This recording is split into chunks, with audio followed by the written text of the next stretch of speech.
Auspician este programa Colegio de Abogados de Río Cuarto, Gobierno de Córdoba, Municipalidad de Río Cuarto. ¿Qué tal? Bienvenidos, muy buenas tardes. Está comenzando Sujetos de Derecho. Hoy vamos a estar hablando con la abogada Florencia Donestar desde Misiones sobre separaciones, divorcios más conflictivos, la otra crisis del COVID-19.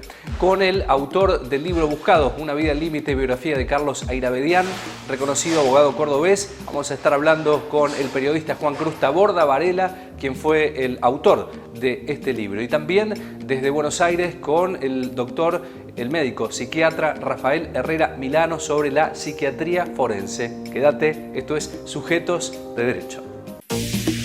¿Cómo se hace para construir una impunidad? Con acciones y con silencios. Los derechos humanos son el corazón filosófico y jurídico de nuestra Constitución. Las reformas judiciales tienen que estar rodeadas de una gran legitimidad. Las restricciones no pueden importar la suspensión total de derechos. La otra crisis del COVID, separaciones y divorcios más conflictivos. En todo el mundo, desde Sudamérica hasta África Occidental, parejas que antes eran felices pasaron a separarse y muchas incluso llegaron al divorcio. Algunas apuntan al estrés de la pandemia como la causa del problema, otras cuentan que este año ha hecho aflorar problemas ya existentes. Doctora, en este caso la intención es hablar un poquito de lo que sucedió en pandemia, sigue sucediendo, pero ya el aislamiento pleno y puro no está en todo el país. La otra crisis del COVID, así se denominaba un material periodístico que revisamos, separaciones y divorcios más conflictivos. ¿De qué trata este tema, doctora? Y este título, ¿no? Hasta que la pandemia los separe, ¿será así? Sí, la verdad que, bueno, habría que analizar socialmente si se produjeron más separaciones o no. La verdad no se ve un impacto desde el punto de vista judicial en lo que es el incremento de divorcios, por lo menos en la provincia de Misiones. No conozco la realidad de otras provincias, pero acá en la provincia estamos viendo que la incidencia del COVID quizás, o de la pandemia quizás, no fue tal en lo que se refiere a los divorcios. Sí, por ahí hubieron más separaciones o de matrimonios o de uniones convivenciales, pero que por ahí no se materializaron en una demanda judicial de divorcio. Yo le atribuyo esta situación fundamentalmente al costo, ¿sí? Hoy un divorcio acá en la provincia cuesta 6 salarios mínimos vitales y móviles, conforme a nuestra ley de horarios. Está 29.000 pesos un salario mínimo. Entonces, bueno, obviamente el costo es bastante alto. Por ahí este tema nos sirve como disparador para hablar de un tema recurrente, y lo decía doctora, respecto al tema de los costos y lo que significa separarse en la Argentina, el trámite de divorcio.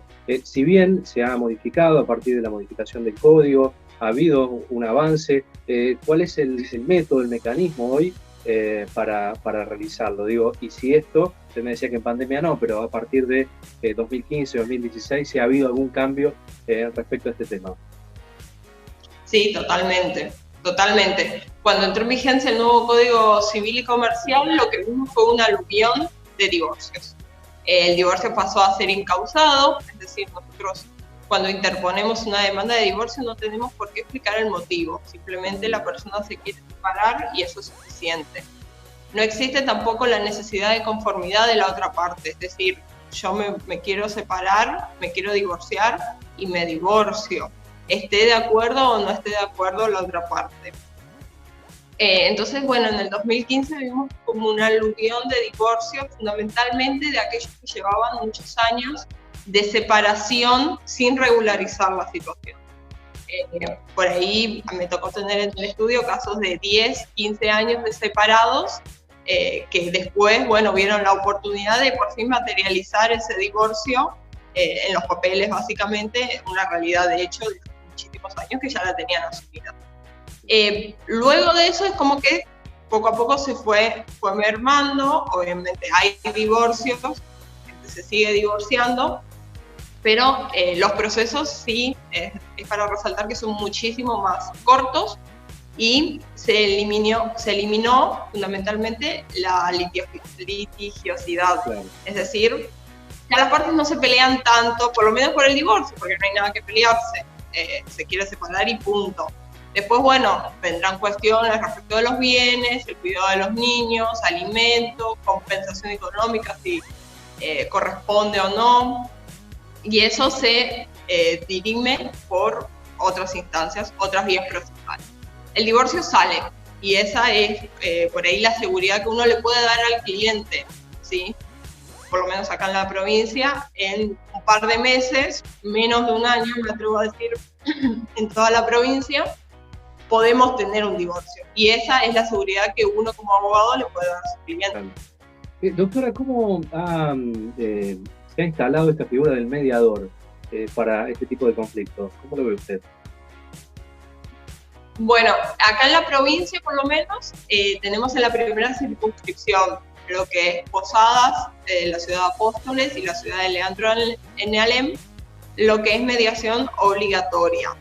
En la segunda circunscripción, que es donde vivo yo, en Oberá, y zona centro, se está tratando de imponer ahora. Tenemos una instancia de mediación previa a la etapa judicial, pero no en el caso del divorcio, es decir, el divorcio sí o sí sigue siendo judicial, lo tiene que decretar el juez.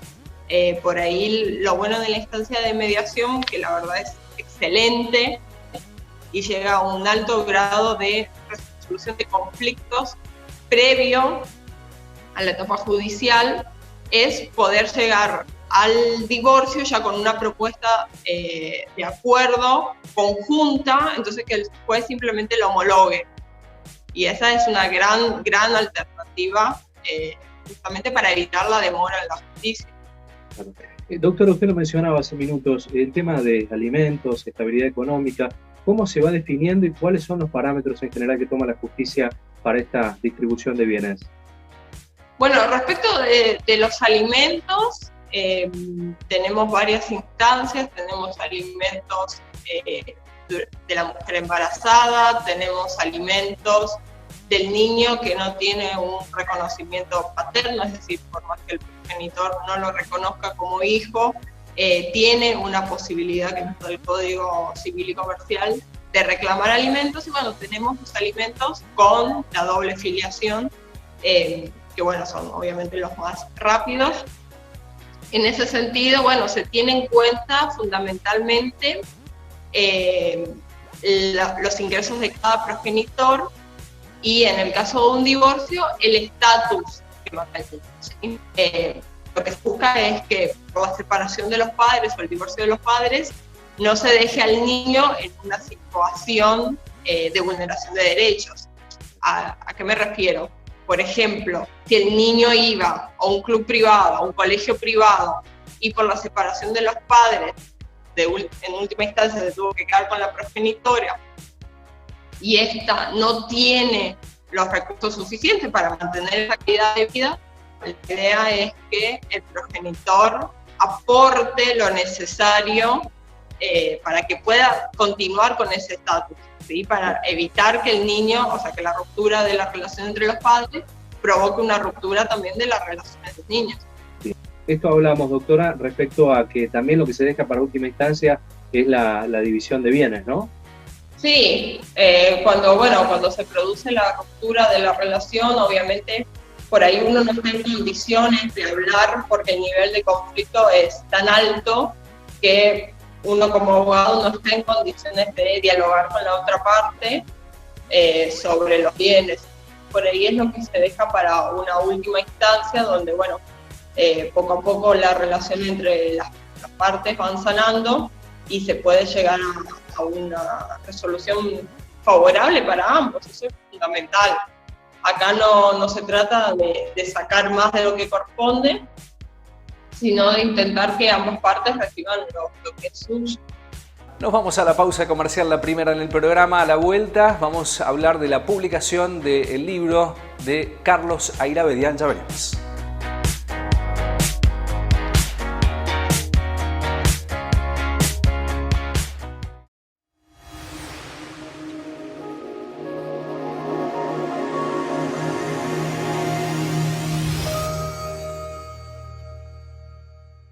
ya está en funcionamiento el Sistema de Seguimiento Epidemiológico Responsable. Quienes tomen conocimiento del ingreso de personas al Gran Río Cuarto desde otras provincias o desde las zonas de Córdoba con riesgo sanitario pueden informar su presencia llamando gratis al 0800-444-5454 de lunes a viernes de 8 a 20 horas o llenar el formulario en la web riocuarto.gov.ar. La información puede ser aportada por las empresas que necesiten el arribo de transportes con mercaderías e insumos o necesiten trasladar personal técnico esencial para efectuar diversos trabajos. Los vecinos también pueden cargar los datos sobre la presencia de familiares o terceros que por cualquier motivo permanezcan en la ciudad. Se solicitarán los datos del vecino o empresa que informa, los datos de la persona y transporte que ingresa y la fecha estimada de entrada y permanencia en la ciudad. Es el momento de ser más responsables, ser más comprometidos y ser más solidarios para seguir cuidándonos entre todos.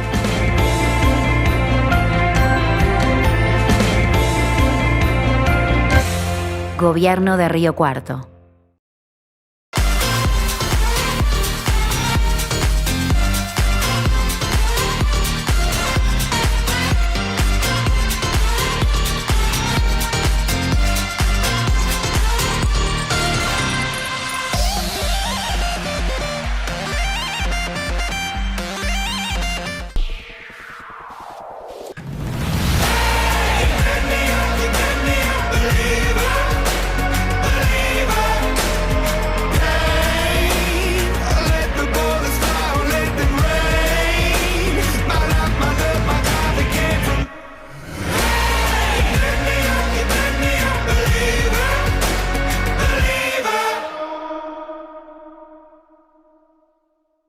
En Bayer, el futuro de la agricultura lo hacemos juntos y lo hacemos con innovación, sustentabilidad y transformación digital en beneficio de los productores, de los consumidores y del medio ambiente. Bayer, ciencia para una vida mejor. Por la época de sequías y la imprudencia de unos pocos, los cordobeses estamos en situación de incendios extremos. Toma conciencia urgente. No quemes basura y restos de poda. No tires colillas de cigarrillos o fósforos encendidos en el campo, bosques o zonas arboladas. Si se inicia fuego en el pasto y no alcanza intensidad, apagalo golpeando la llama con una manta o bolsa, si es posible mojada. Si estás en situación de riesgo, seguí las instrucciones de los bomberos o autoridades a cargo. Pedí asistencia llamando a la policía al 101, a bomberos al 100 o al 0800-888-38346.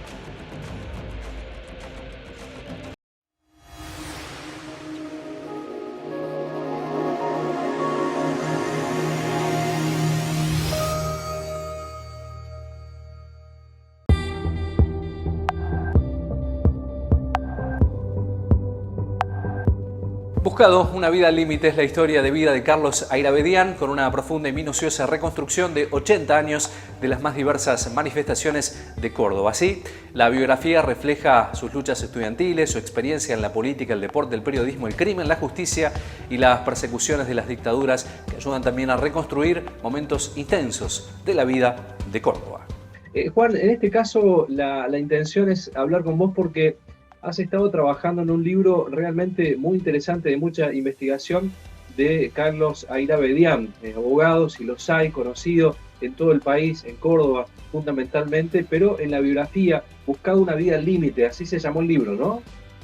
Así se llama el libro exactamente, que está en la calle, en la venta, hace un poquito más de un mes, y anda muy bien en ventas, por suerte. No es fácil en Córdoba, no es fácil escribir libros en Córdoba, y mucho más difícil es aún venderlos.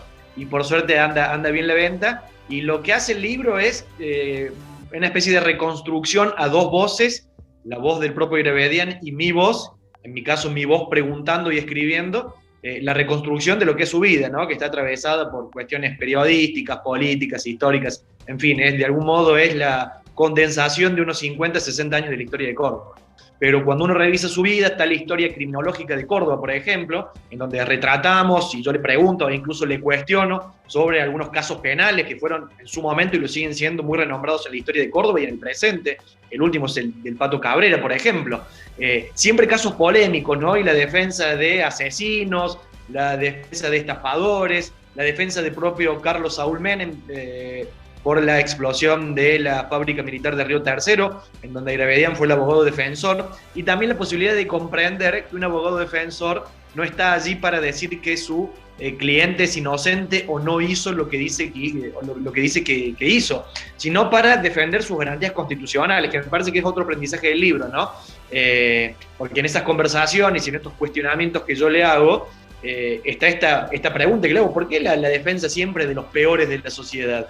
Y me dice, porque esa es la naturaleza del abogado defensor y la naturaleza de la Constitución y de las garantías penales que tienen todos los sujetos, aun cuando ese sujeto sea la peor persona del mundo. Tiene los derechos que tenemos todos, y bueno, y por eso hay un ida y vuelta y una conversación interesante en el medio de todas estas historias que se van relatando y reconstruyendo. ¿Qué otros casos tenés para destacar, Juan?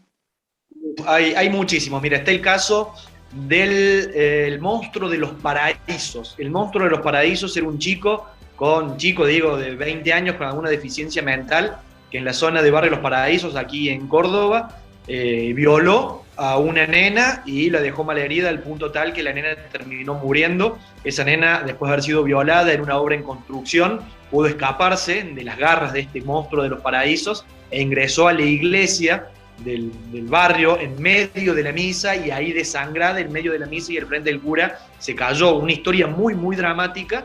Airabedián defendió a este sujeto, al violador y asesino, un femicida, hoy podríamos decir, y el punto no estaba en decir que el hombre era inocente. Lo que me explica Airabedián, y es la conversación que tenemos y el cuestionamiento que yo le hago, y termino después comprendiendo, es que él busca las pruebas que efectivamente atestiguen de que este hombre, más allá de los prejuicios sociales, más allá del juicio social, este hombre es verdaderamente el asesino, y si es un asesino, ver en qué condiciones asesinó. Ese es un caso, por ejemplo, el monstruo de los paraísos. Hay otro caso, el de un jovencito que vivía en el campo, en el interior de la provincia de Córdoba, con toda su familia. Atravesaron una muy buena situación económica, toda la familia trabajaba en el campo, y un día se despertó, agarró un rifle y asesinó a tiros, primero a su abuelo, a su abuela, después a su madre, después a su padre y finalmente a su hermana. Airabedián lo defendió y terminaron dictaminando que ese hombre había tenido un rapto de locura, había ingresado en un túnel en donde no había podido comprender ninguno de sus actos. Ese hombre no fue preso, fue a lo que en aquel momento se llamaba un loquero, un hospital neuropsiquiátrico, terminó recuperándose. Ese hombre después se casó con la enfermera que lo cuidaba, fue padre y hoy está en libertad. Ese es un caso, por ejemplo. Hay muchísimos otros que van apareciendo a cada rato cuando Airabedián empieza a reconstruir lo que es su historia penal. Y en todos los casos hay dos hechos importantísimos. Por un lado, la propia historia criminológica, que siempre atrapa de algún modo porque tiene que ver con las condiciones sociales de una sociedad en su momento. Y por otro lado, el hecho de las pruebas y el hecho penal. Y esta discusión que está muy en boga en las series, boga digo, ya tiene 15, 20 años, en las series norteamericanas, en donde desfilan ante el estrado los distintos casos penales. Bueno, en lo que reconstruimos con Airabedián es con estas series norteamericanas en donde se ponen sobre el tapete el hecho puntual, las pruebas y cómo se desenvuelve todo en el marco de la justicia. Por eso el libro, además de todo lo que recupera, y esto a mí me interesaba particularmente, es muy entretenido porque se va leyendo como una crónica en donde se mete lo social, lo político y lo penal también. Nos vamos a la pausa comercial, la segunda y última en el programa. A la vuelta vamos a estar hablando de psiquiatría forense. Ya veremos.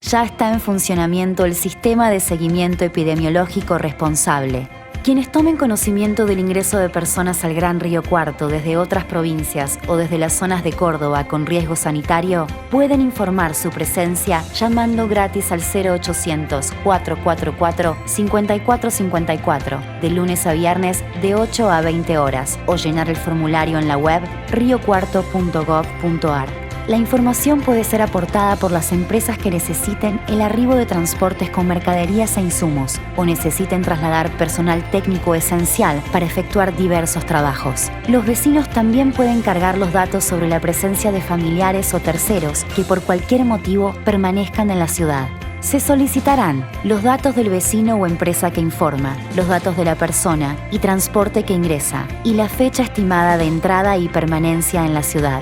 Es el momento de ser más responsables, ser más comprometidos y ser más solidarios para seguir cuidándonos entre todos.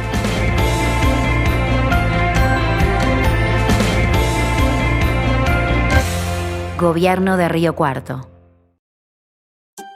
En Veterinaria Mendieta nos ocupamos de tu mascota y le damos toda la atención que necesita. Clínica, accesorios, peluquería, alimentos balanceados, ecografías. Veterinaria Mendieta, el mejor premio para tu mascota.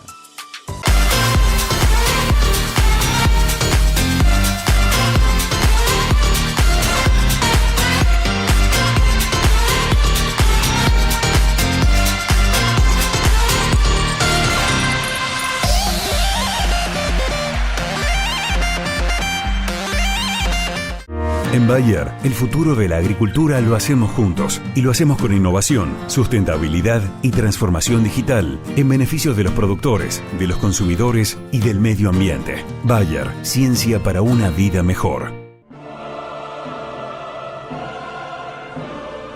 Una dosis de conciencia. Una dosis de Sputnik. Una dosis de conciencia. Una dosis de AstraZeneca. Una dosis de conciencia. Una dosis de Sinopharm. Una dosis de conciencia. Si te vacunaste, seguí cuidándote. Vacuídate. Ministerio de Salud. Gobierno de la Provincia de Córdoba.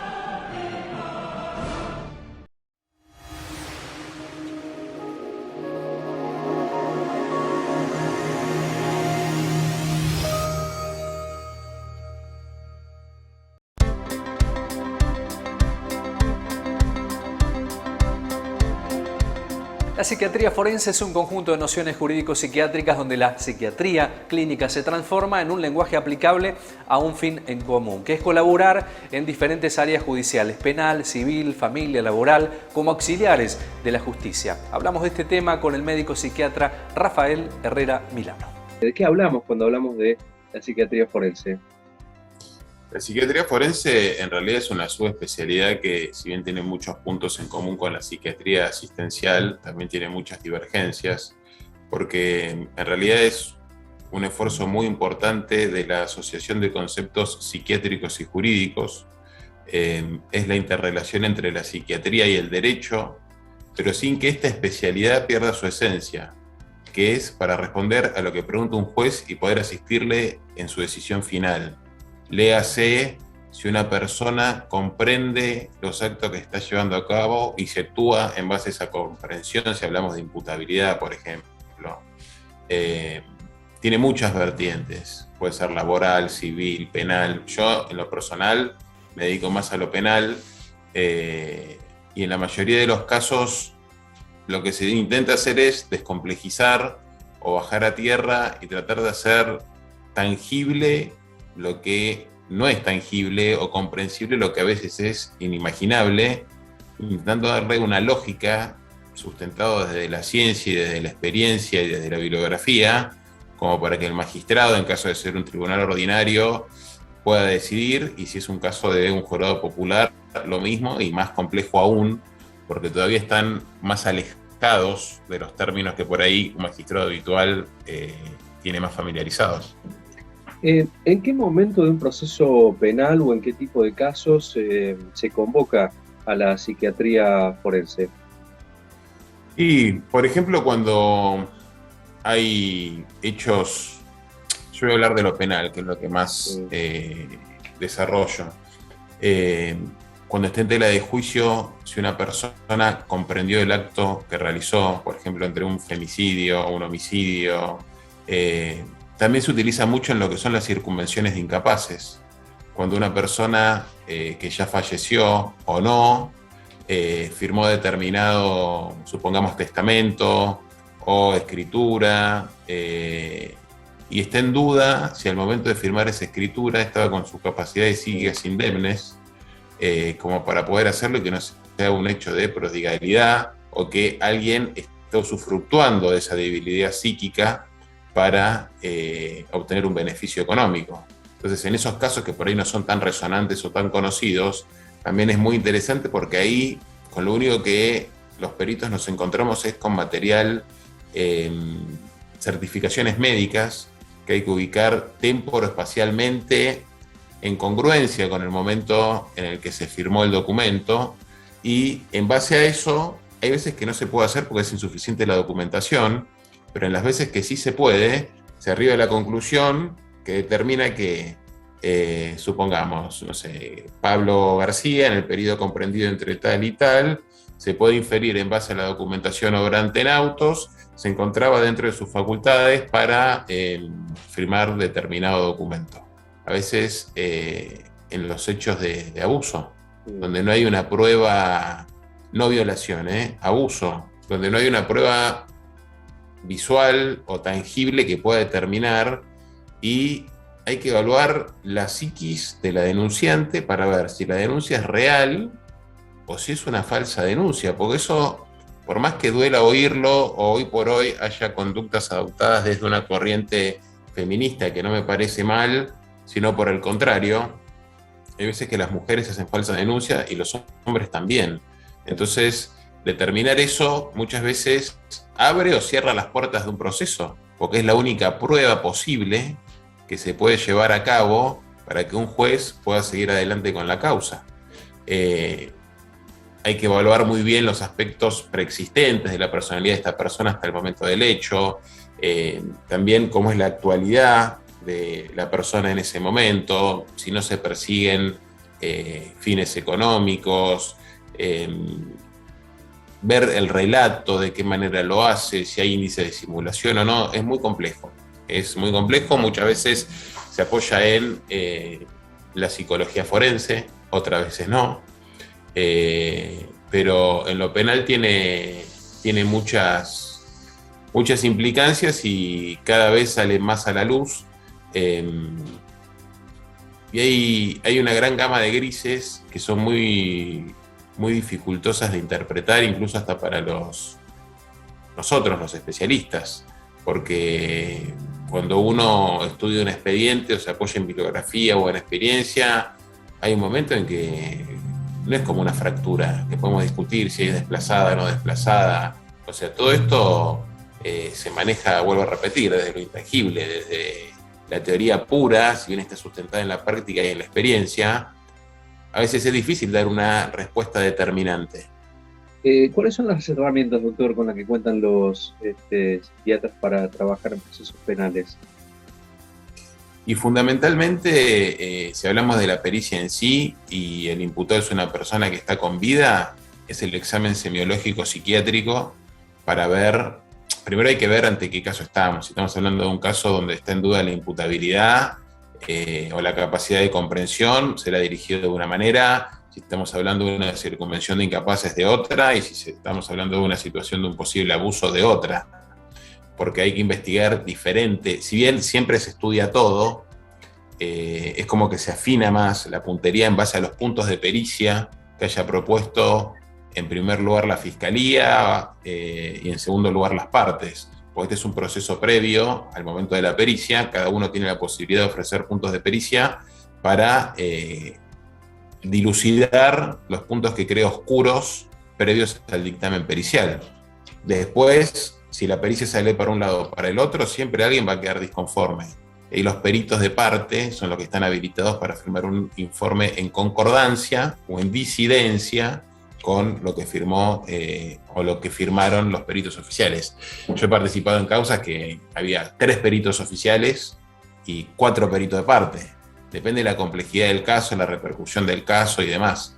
Pero en base a las herramientas es la semiología, es el examen psiquiátrico clásico y después traducir todo lo que, digamos, el extracto de eso y ponerlo en un lenguaje claro y articularlo en parte con lo jurídico para que el juez tenga el panorama lo más allanado posible. Final del programa, gracias por habernos acompañado. Este programa ya está cargado en nuestro canal de YouTube como Sujetos de Derecho, allí lo pueden encontrar. Nos pueden seguir en redes sociales, Facebook, Twitter e Instagram. Agradecimiento muy especial al Colegio de Abogados de Río Cuarto, desde aquí estamos grabando nuestro programa, y también a los sacos de Diego Cid. Nos reencontramos la próxima semana para ser Sujetos de Derecho. Gracias. Auspician este programa Colegio de Abogados de Río Cuarto, Gobierno de Córdoba, Municipalidad de Río Cuarto.